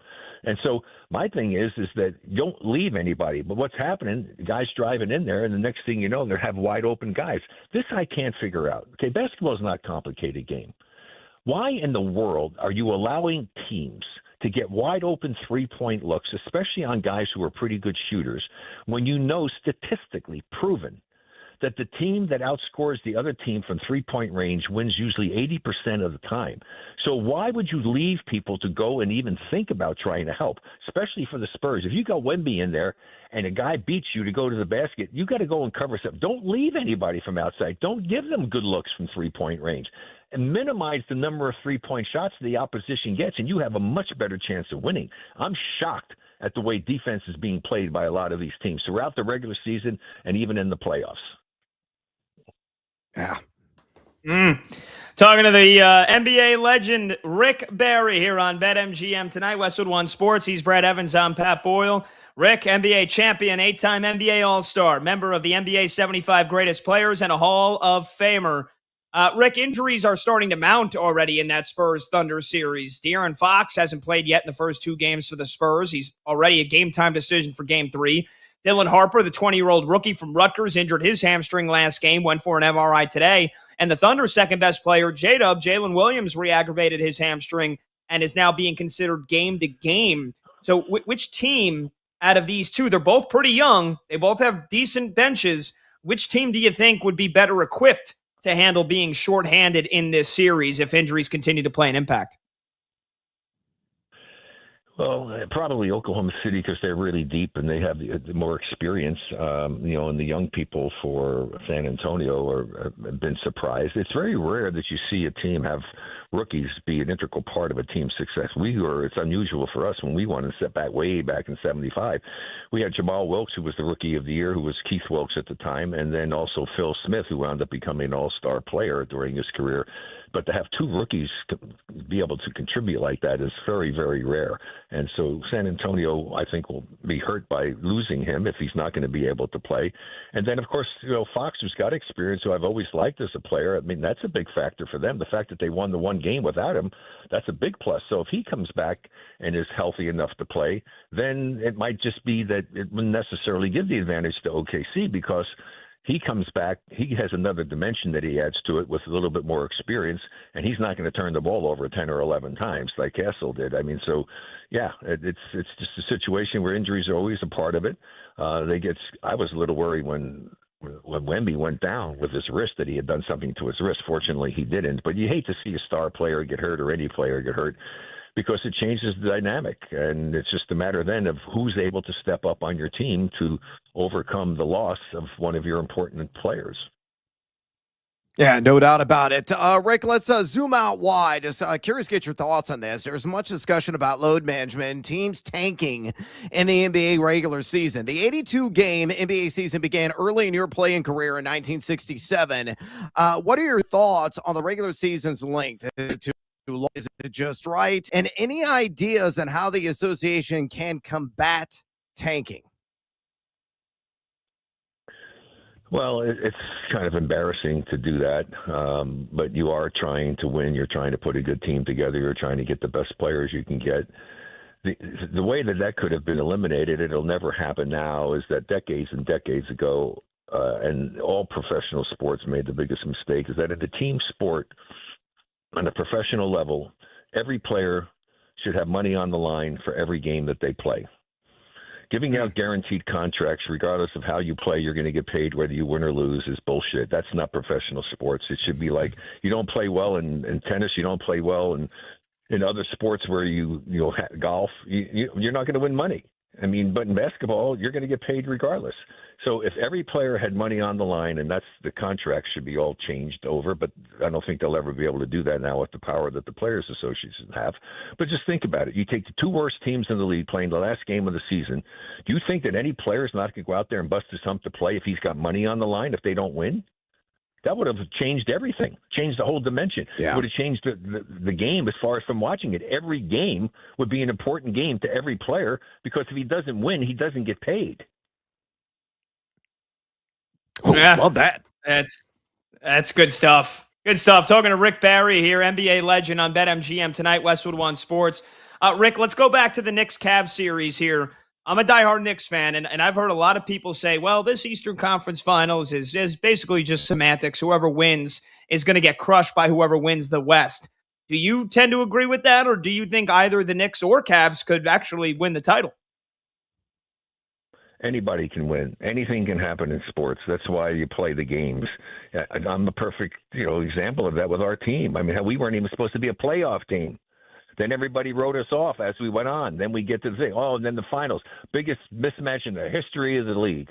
Going to be a sweep. Well, they got the sweep part right. They just got the wrong freaking team.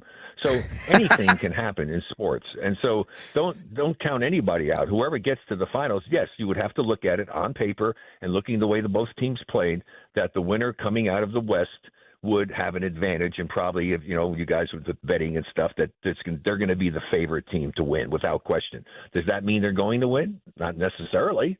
You still have to go out and you still have to play the games. Who in the right mind would ever have thought that the Knicks would be down 22 points with 7-something minutes to go and lose and come back and win a game 22 points down? I mean, seriously, I heard a great stat came up the other day. In the regular season this year, there were either somewhere between 500 or 600. I forget which one it was, but it's still a big number of times that any team in the league had a 20-point lead in the fourth quarter. Only one time did that team lose the game. And here it happened in the playoffs.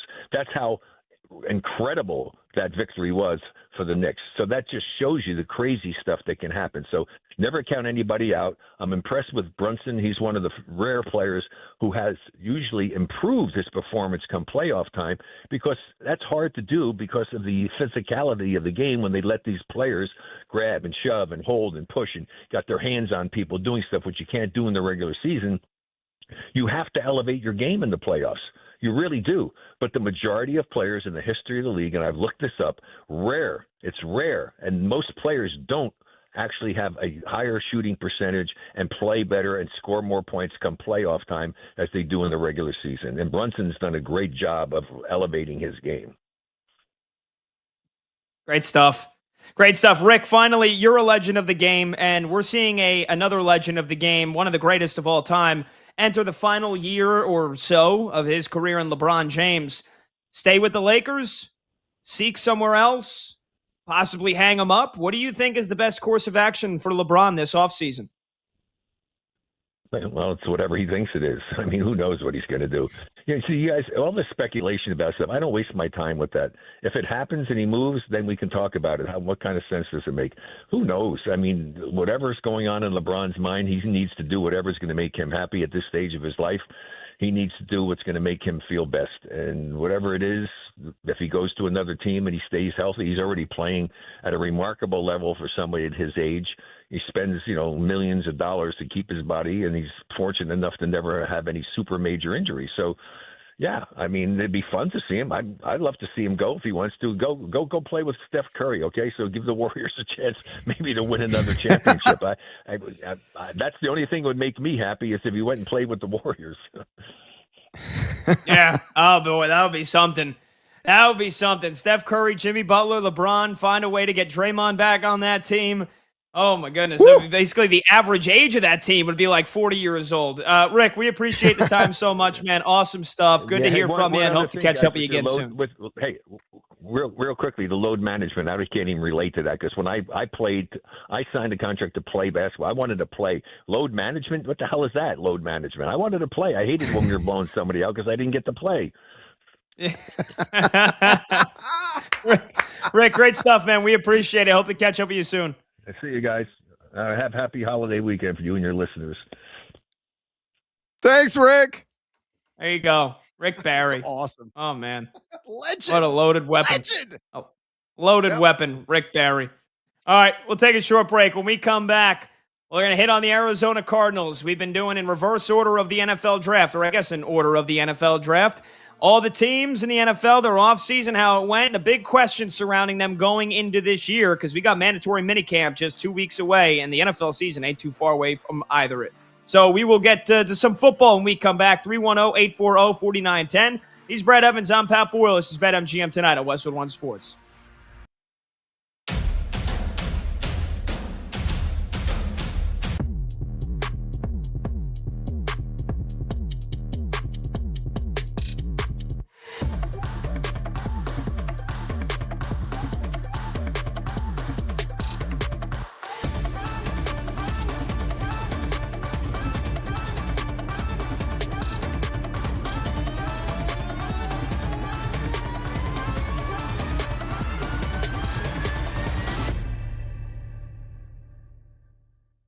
But this idea that Phillip Rivers is a better quarterback than Eli Manning is the stupidest thing in the history of stupid things. It's so dumb, it's almost not worth the conversation, not worth me talking about it on the air, but damn it, I'm going to do it anyway because it pisses me off. And that's where my triple B comes in. Big blue bias. Yes, I am biased towards Eli Manning. But you know what? While Eli Manning did throw a ton of interceptions, he did. It did happen, right?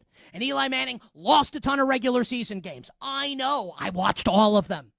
I also watched Eli Manning win 2 championships, which, in case we've all forgotten, the point of all of this is not to go 12-4 in the regular season. It's not to throw for 45 touchdowns. It's not to set all the passing records. That's not the point. The point of it is to win. The point of it is to raise a banner. The point of it is to raise the Lombardi Trophy. That's the point. Eli did it twice and slayed the biggest dragon in the history of dragons 2 times on the way there. I'm talking Valerian the Dread. Twice. Belichick, Brady, undefeated, 42. Patriots again, 46. Dragon slayed 2 separate times. Phillip Rivers do that? Phillip Rivers even get to a Super Bowl? Now, in fairness to Rivers, it's possible that if Rivers and Tomlinson had both been healthy in the AFC Championship game following the 2007 season, maybe the Chargers would have beaten the then 17-0 Patriots and gone to the Super Bowl to play the Giants. Who do you think would have won that game? Be honest. Who would have won? Super Bowl 42, Giants versus Chargers. Be honest. You know I'm honest. I would tell you if it were the Chargers. I have no problem saying it. Giants would have beaten them. And this whole stupid debate wouldn't even be a thing because Eli would have the head-to-head win in the Super Bowl. But because we never got it, people are hung up on this idea that because Eli threw 1 million interceptions, that Rivers is the better quarterback. And the Giants would have been better served with Phillip Rivers. And I don't even want to turn this into an anti-Rivers thing. I love Phillip Rivers. He's awesome. I think he's a Hall of Fame quarterback. I think he should go to Canton. Last year, going back to Indianapolis was great. He's great. I don't want to turn this into an anti-Rivers thing. But to retcon this like Rivers is a better quarterback than Eli is crazy. And you know, there is a way that Phillip Rivers is better than Eli. If you need to win, if you need to beat the Raiders in the middle of October on a Sunday afternoon at 4:15 p.m. Eastern time, Phillip Rivers is your guy. But if you need to go to Lambeau and beat the Packers in January, Eli Manning is your guy. Hey, man, late September against the Houston Texans? Yeah. Sign me up for Phillip Rivers. No question about it. February against Tom Brady and Bill Belichick? Who are you taking? Tell the truth. Eli Manning. The Eli Manning disrespect is crazy. It is. No one here, I'm not saying he's one of the best quarterbacks ever. He's not. He's not Breeze. He's not Rodgers. He's not Brady. He's not his brother. He's not Mahomes. He's not, and we'll see. I don't know if Josh Allen will ever get there, but if Allen wins the Super Bowl, you'll put him over Eli, and he's obviously a better quarterback in the regular season than Eli is. There's no question about it. There are a lot of quarterbacks that are better than Eli Manning. But when it came down to it, when it matters the most, who would you rather have? Hell, how many quarterbacks in the history of the league, huge game, January or February, how many quarterbacks would you rather have than Eli Manning in that spot? Not November against the Arizona Cardinals. Not December against the Washington Commanders. Not on Halloween against the Cleveland Browns. January in Lambeau. February against the Patriots. Who would you rather have? How many quarterbacks would you take over Eli Manning? Be honest. There are definitely quarterbacks you'd rather have. I'm not saying he's the first pick, but he's got to be up there.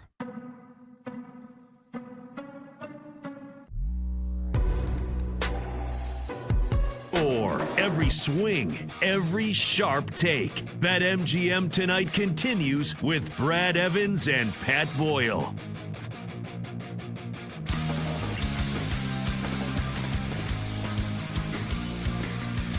Welcome on back. At MGM Tonight, Westwood One Sports. This segment is sponsored by Progressive Insurance. Save on commercial auto insurance from Progressive. Get a fast quote at progressivecommercial.com.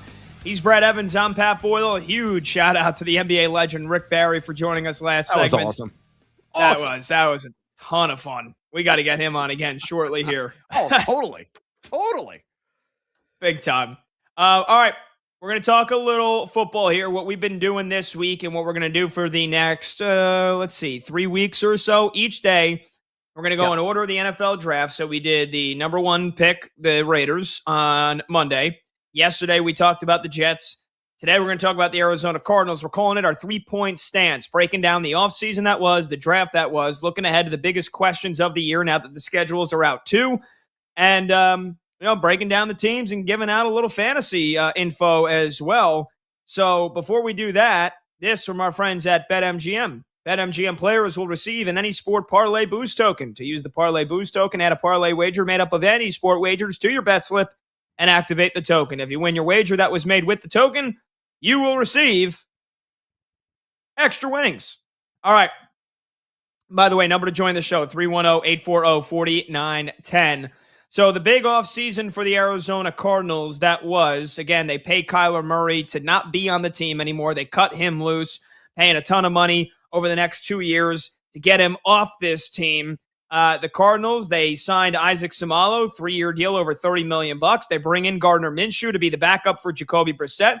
They add Kendrick Bourne from the Niners. They add Tyler Algier. They add some other offensive and defensive line help as well. But then that draft, Brad, taking the big swing on Jeremiah Love with the number 3 overall pick. That is what everybody has been talking about. That's what everybody's going to be talking about this offseason. They've got a star-studded offense, honestly, outside of the position. Now that you have Jeremiah Love, you have Marvin Harrison. Trey McBride is the best tight end in football. Michael Wilson became a near all-pro last year. And so they got a new head coach as well, and Mike LaFleur, new OC, and Nate Hackett. But unfortunately for the Cardinals, Brad, they've got the number 1 hardest schedule in football this year. And that is going to be a big problem, that and the fact that they play in the NFC West. So overall, for the Arizona Cardinals here, I think a big question to look forward to is how long is Jacoby Brissett playing quarterback? Because remember, they also have Carson Beck. And can the Cardinals win a couple of games this year, man? Or are they going to be in the mix for another quarterback next season? I don't think you or I have high expectations for this Cardinals team, despite how many fantasy points their players might get you. Yeah, that's a fair point, and we're going to dwell on that here in a minute. But I think you're spot on, and I think everybody is kind of in universal agreement. The Arizona Cardinals are going to be rubbish this season. They're going to be lucky to win a handful of games. And, they could be the worst team in the National Football League. They could be the number 1 overall pick next year in getting maybe that quarterback position. But as you mentioned, Carson Beck could get an audition later in the season. I think, honestly, the phrase that pays with the Arizona Cardinals, it really applies to this team, is a phrase that I invented years ago during my Yahoo Sports days, and I still use it from time to time. They're going to be what you call garbage time all-stars. What does that mean? Their defense is going to be bare minimum bottom 5 in the NFL. They're going to be dealing with a ton of in-game deficits. But as you mentioned, they got a damn good offense. You got Jacoby Brissett, who was no slouch last season, but he searched the imagination with 23 passing touchdowns. And a guy that has some of that duality, can extend plays with the legs, average 12 rush yards per game a season ago. You mentioned Michael Wilson, a breakout sensation in the second half of the season. Marvin Harrison Jr., he was a bit of a letdown, somewhat of a disappointment last year, but still has big game potential. And he got arguably the best tight end in the NFL. Yes, Brock Bowers also in that conversation. Maybe George Kittle is to a certain extent, but man, Trey McBride, the Bridezilla, put a damn ring on the finger. He may catch 80, 85 balls. You add Jeremiah Love. You add Tyler Algier, who's a change of pace back who can bludgeon people, especially at the goal line, along with Kendrick Bourne, who's had his bright spots at times, and was a member of the San Francisco 49ers. This offense could really shine brightly and just pile up the points when the game doesn't matter anymore. They could be down like 35-0 entering the fourth quarter, and then the final score is like 35-24. And you'd be like, oh, well, that got interesting. So for fantasy football purposes, you want to be heavily invested in this offense. This is a perfect storm. Your defense, it's going to royally suck. Your schedule, it's extremely hard. You're going to be playing with deficits, which means catch-up football all the time. Opportunity leads to points, and more points. I kind of love the Arizona Cardinals this year because I'm a numbers nerd. Oh, yeah, big time. I mean, you look back at last year, the Cardinals were in the bottom 6 in the NFL with yards allowed per game, 358. Even worse, passing yards allowed per game, the Cardinals were in the bottom 10, and it was quite easy to run all over them as well in the bottom 10 in that category, and they gave up nearly 29 points per game last year, Brad. That was fourth worst. Only the Bengals, Jets, and the Cowboys were worse last year. On top of that, we mentioned all the draft picks they went with. Jeremiah Love. They went offensive guard Chase Basanta, second round. Carson Beck, third round. They took 2 defensive players the entire draft. And on top of that, in free agency, the Arizona Cardinals barely did anything to address the defense. They got Andrew Wingard on a 1-year, $3 million deal. And they went out and got Roy Lopez and Andrew Billings, like Jonah Williams. Like they're going to be, like you said, their defense is going to be god-awful. God-awful. And, you know, and imagine being the Cardinals the last couple of years where it's been a lot of frustration. It's been a lot of torture, and you're paying Kyler Murray to not even be on the team anymore. And now you're being held hostage by Jacoby Brissett, who I know that we've had a debate about, Brad. You think he's going to be a better quarterback this year than Aaron Rodgers? I vehemently disagree. But how about Jacoby Brissett earlier this week, not even present for the start of voluntary OTAs? That was according to Ian Rappaport from NFL Network. And Jacoby Brissett is basically, he wants a contract extension. He wants an extension. He's a 2-year deal for $12.5 million last season. He's going into the final year.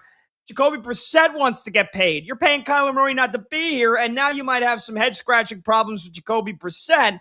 I mean, can the Cardinals, can they just avoid any problems until the problems that actually run full speed in front of them appear with week 1? Either way, let's get to our 3-point stance here. So this is what we do with every team as we break down 1 through 32. Top fantasy football value, favorite player / team prop, and then over or under their team wins for the season. So, Brad, out of all the potential garbage time all-stars that the Cardinals might have this year, who do you think brings you the top fantasy football value on this team? It's got to be Jacoby Brissett. Quarterback 27 right now in best ball average drafts. That's a number 156.04 overall. You're passed out drunk. You're blacked out. That's how late in the draft that you could get Jacoby Brissett right now. So in the wee hours, he's your second quarterback you're going to take off the board in a single quarterback league and a super flex league. Go the extra dollar in an auction. Maybe go an earlier round or 2. Somebody in a super flex should probably have to draft like round 7, maybe round 8. I understand this team is going to stink, and that is going to accelerate the potential for Carson Beck to be inserted in the starting lineup, but that probably is not going to happen until at least, week 13, maybe week 14, so a large chunk of the regular season, maybe the entire fantasy football regular season. Remember, the fantasy football playoffs generally don't start until like week 15. If you go 15, 16, 17, sensibly, there's some crazy individuals out there that play their fantasy championships in week 18. The vast majority of the regular season is going to be Jacoby Brissett time, assuming they can figure out the contract issue that he is trying to leverage right now with the organization. As I mentioned, they're going to be playing from behind. a guy had suitable numbers last year. He was number 16 in red zone completion percentage. I know he's only number 24 in adjusted completion percentage, but he finished quarterback 16 in fantasy points per game. He averaged 240.4 pass yards per game in 14 games played. He threw 23 touchdowns. He averaged as well, boosting the bottom line with 12 rush yards per game. And in terms of fantasy football quarterbacks, he's middle of the pack in terms of strength of schedule, number 17 in that category. I don't think this is cray-cray to say at all. Jacoby Brissett, let's say in 14 games, Pat, I think he could double up that number in passing touchdowns, 28 passing TDs, with the arsenal around him and the deficits that he is going to have to deal with, man. He is going to be a fantasy football dream. Give me all the shares. I'm going Michael Wilson, a guy that exploded onto the scene last year in plenty of garbage time situations. Wide receiver 36, and his ADP, his average draft position, is 82nd. So if you play in a 12-team league, that means you're looking at the end of round 7, maybe the beginning of round 8 here for Michael Wilson. Last year, 1,000 yards, 78 catches, and 7 touchdowns. Yes, the Cardinals did add Jeremiah Love. Yes, they still have Trey McBride and Marvin Harrison, but Michael Wilson proved to be a pretty damn reliable target last year. I mean, he had 3 games. Awesome. 3 games with over 100 yards in a 4-week span, and he finished the season with 6 touchdowns in the last 5 games. So again, even if nothing else, no matter how you think the targets are going to be spread out, if you think the Cardinals are going to be down big in the second, third quarter, fourth quarter of these games, Michael Wilson's going to be one of those guys reaping those benefits because they're going to be throwing the pill a ton. All right, Brad, your favorite player or team prop for the Cardinals here this season would be what? Jeremiah Love. I'll take the over on 900.5 rush yards at a -110, available at our friends right now at BetMGM. Folks, don't worry too much about Tyler Algier. I think Algier probably get around 25% of the overall opportunity share. That's plenty of meat left on the bone. Probably 75% of the opportunity share then for Jeremiah Love. A du jour, a tour de force. He can do literally everything. Get you tough and explosive yards between the tackles, working off tackle as well. He's got adequate hands, actually well above average hands. I think he's going to catch maybe upwards of 70 passes this season in that catch-up mode. And you might say, well, that's going to come at the expense of his rush yards. Yeah, you do worry about the playing from behind, potential of this Arizona team, but they do have a top half projected offensive line. So I think the runways are going to be there, the pathways to get the yardage, and that guy's going to be a yak machine, which he was in Notre Dame. He wasn't playing at Bethune-Cookman or the Sisters of the Motherless Poor. It was freaking Notre Dame. 4.50 yards after contact per attempt. He forced a missed tackle. 28.1% of his carries last season for the Fighting Irish. Mike Clay and my buddy, happy birthday, Mike Clay at ESPN. Sent him a text today, wishing you mas tequila, mi amigo. He's got a project for 255 rush attempts, 1,129 rush yards. I think that's a little aggressive, but he is going to be towing that 1,100 rush yards line, assuming he plays the 17-game season. All I need is 901, and we cash. It's practically slam dunk. It's practically a sledgehammer-worthy play, Pat. Oh, all right. Well, you love Jeremiah Love. You love you some Love. I'll tell you who I love when we come back, and then Brad and I will debate whether over or under 4.5 wins for the Cardinals is the right play this year. Don't go anywhere. We're coming right back. He's Brad Evans. I'm Pat Boyle. This is BetMGM tonight on Westwood One Sports.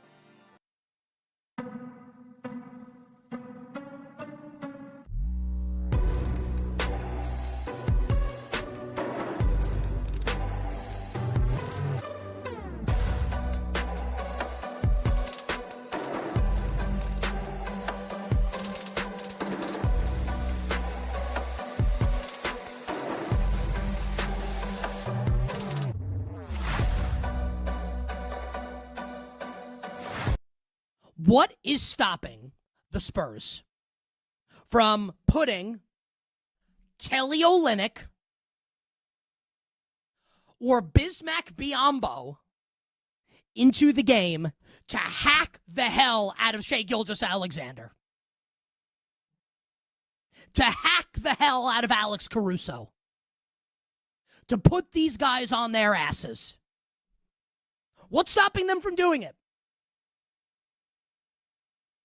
If you're the Spurs, don't you kind of need someone to protect Wembanyama? Don't you need your enforcer? Your Charles Oakley? Your Ty Domi? Whatever sport you want to talk about? Graham Lloyd charging out of the bullpen to beat the crap out of Armando Benitez after he pegs Tino Martinez between the shoulder blades? You're just going to let this happen? Like, that's what this is going to be? Or do you fight back? Because, look, I have told you, I believe the Thunder are justified in doing what they're doing to Wemby. But then that means that the Spurs are justified in what they do next. And I'm not insinuating that they try and hurt like a player on OKC. There's a video you could say of Chet Holmgren stepping on Wemby's ankle. I'm not condoning that. If I'm the Spurs, I'm putting Bismack Biyombo into the game to give Chet Holmgren, and I'm being a little facetious here, the JBL, Bill Laimbeer, Kevin McHale clothesline from hell.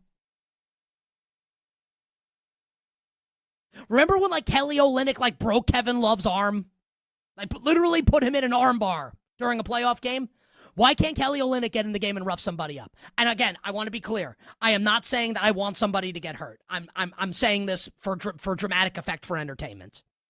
But you have to do something about it. That's the next move here.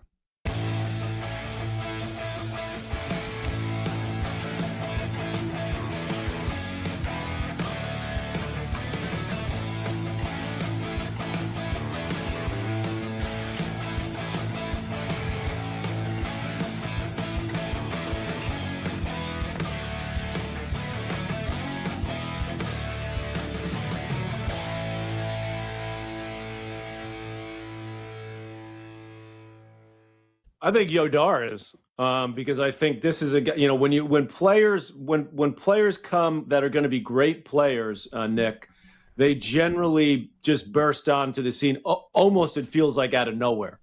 And Yodar, even though we've known him in the tennis world, I mean the way he's kind of just gone out onto the main tour, basically in the last 2 months, and just gone out there with this persona. Beats Fonseca, I think it was in Rome, and destroyed him in the third set. And Fonseca's been kind of the it guy, the young guy coming up that people, Brazilians love him. And he's got a huge fan base. But this guy, Yodar, is the real deal. I mean, not only does he have major firepower off both wings, he's a big guy, very untraditional for a Spanish player. Of course, Alcaraz does everything. I mean, he's the greatest shot maker we've ever seen. But this kid, Yodar, plays almost like a kind of a hardcore Southern Californian type game, big bombs off both wings, but he can move, he can play with some finesse, and he's got moxie. And that's what you love to see from someone that's just kind of coming onto the scene. So I think he's a guy that we should be watching. Obviously the odds makers know their stuff. They've got him up there. And he's someone that I think, I'm not sure he can win it yet, because I don't know if he has the physical strength to be able to go the distance like you got to do in best of five, once you get to the quarters, semis, finals. But I would not be surprised at all if this guy's playing deep into this tournament here at Stade Roland Garros.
Energy, real-time reaction. BetMGM tonight with Brad Evans and Pat Boyle rolls on. All right, welcome back. BetMGM tonight, Westwood One Sports. He's Brad Evans. I'm Pat Boyle. Phone number to join the show, 310-840-4910. Before the break, we were doing our three-point stance on the Arizona Cardinals. And for you fantasy football lovers and you lovers of BetMGM and eager to start getting some bets in before the NFL season gets underway. I know it's only early in May, but sometimes, a couple of bucks here, a couple of bucks there, and you got yourself a nice investment to look forward to for the next 7-8 months. Brad, you love for the Cardinals, you love you some Love. Jeremiah Love, over 900 rushing yards for the season. I'm going to go to the best tight end in football. And if this guy stays healthy and plays at least 15 games, I think he's smashing this. Give me Trey McBride. Yep. His season-long receiving yards is 1,000. You need 1,000 here to go over. I'm going over. Just look at the last 2 years for Trey McBride. 126 catches, which broke the NFL record for most in a single season by a tight end. 1,239 yards and 11 touchdowns. The year before that, 111 catches, 1,146 yards, only 2 touchdowns. I'm staying off the touchdowns. I'm going to the yards. He's going to catch a ton of balls, and he's going to get yards after the catch. I mean, he's a dynamic freaking weapon. He's an animal. He's a beast. Everybody on the other side of the ball can know the ball's going to him, and he's still going to beat you.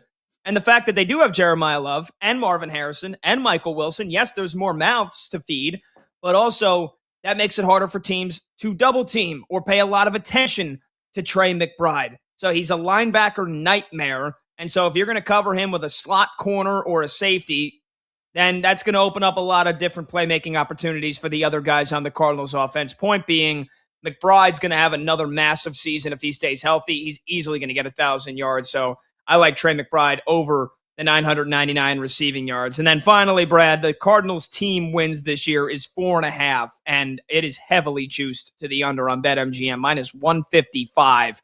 I'm just going to go out and say it. I'm going under. They might start 0-13. This schedule is brutal. If the Cardinals find a way to win 5 games this year, it's a mini miracle. I totally agree. I am also going to live and land down under on Arizona. Again, our buddy Mike Clay at ESPN gives them a 40% or greater win probability in only 3 games, Pat. Week 12 against Washington. Week 15 against the Jets. Week 17 against the Raiders. Maybe they don't go 0-13, but they're going to be lucky to muster 3 wins. And why is this number 4.5? It's almost inexplicable. I still feel this offense could be top 12 overall. Again, cleanup and garbage time, but that defense is in the running to be the league's worst without a question. Under 4.5 wins all diggity day long. Yeah. I agree. I think they're going to be down. The defense, not that they're going to be downright terrible, because I agree with you. I love this offense, and we'll see what happens with Jacoby Brissett. I don't think there's going to be an issue. I think he'll probably get maybe an extra year tacked on to his contract. But I mean, dude, they start the season at the Chargers, home against the Seahawks, at the Niners, at the Giants, home against the Lions, at the Rams, first the Broncos, at the Cowboys, at the Seahawks, first the Rams, at the Chiefs. Yeah. My goodness.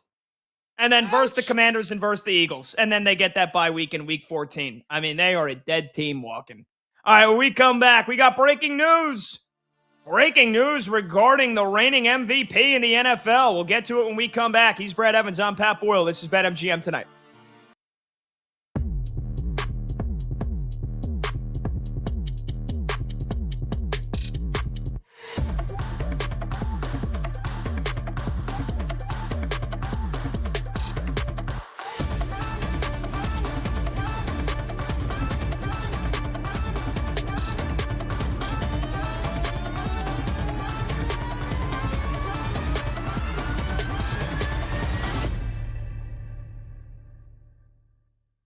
He is one of the greatest quarterbacks in the history of the National Football League. He will go to Canton on the first ballot. In my estimation, and as you know, I'm somewhat of a football historian, I believe he is one of the 7 best quarterbacks of the Super Bowl era. Brady, Montana, Mahomes, Peyton, Marino, Elway, Rodgers. On a later edition of the show, as we kind of move into the season, I will give you a firm ranking on that, how I would slot them. But Rodgers is in that top. Steve Young and Brett Favre outside that top 7, even if I love Steve Young. Rodgers is one of the 7 best quarterbacks of the Super Bowl era. He authored what I believe is the greatest game I've ever seen a quarterback play.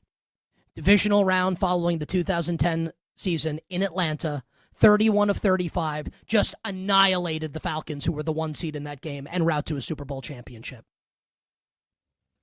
You need to appreciate the quarterback this season. You don't have to appreciate the man.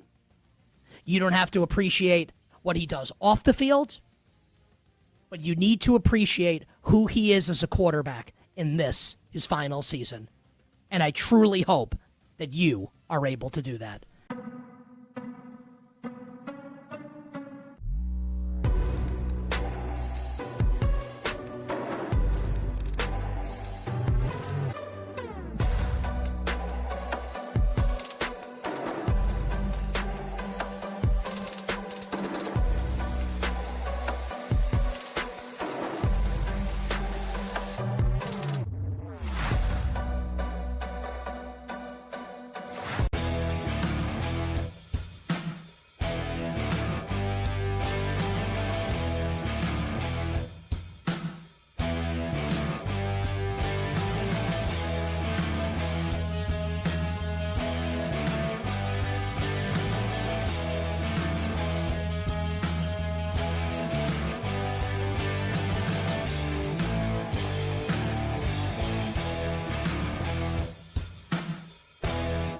Like, the whole thing with the Spurs, and you could say this about so many teams in NBA history that incur injuries in the playoffs, but it's the 3 guards, right, and Wemby. And obviously you have ancillary pieces in Vassell and Keldon Johnson, the 6th man of the year, Champagnie, etc., right? And I know that. But it's Castle, Harper, Fox, and Wemby. And right now, 2 of those 4 are hurt for San Antonio. I don't know if Fox is going to play in Game 3. Maybe. I think probably. Betting market, for me, when I look at it with the Thunder as like a very small favorite, like a 1-point favorite, that to me is like a De'Aaron Fox is playing point spread, if we're assuming Harper's not. We have no idea. The Spurs are excellent. They are. They have an embarrassment of riches as far as roster depth goes. But not like Oklahoma City's.